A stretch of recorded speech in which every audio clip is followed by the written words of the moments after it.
Hay hay hay, hay hay hay. Hay hay hay, hay hay hay. Hay hay hay. Hoy hoy hoy mga kaswabe, sa bidyong ito magluluto ulit tayo ng kabute.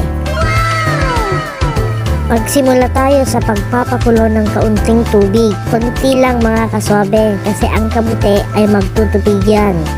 Pagkalagay ng bagoong asin at kabute, hayaan lang itong kumulo.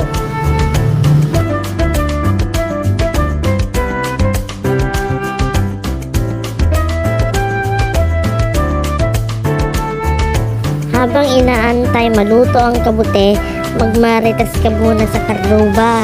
Tanungin mo kung may ulam sila.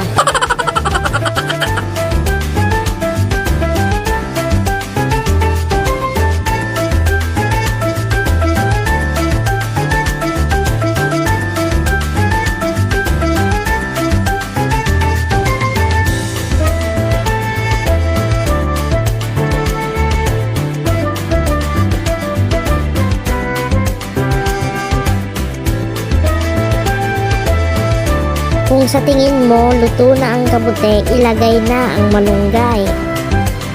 Takpan lang ito saglit.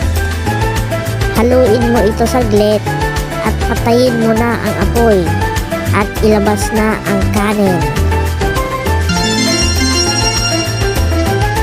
Oh my God! Wow!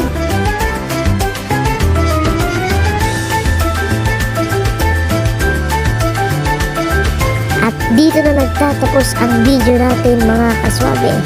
Salamat ulit sa walang sawang panonood. Huwag kalimutang mag-like at mag-leave ng comment kung ano ang inyong reaction o suggestion. Bye!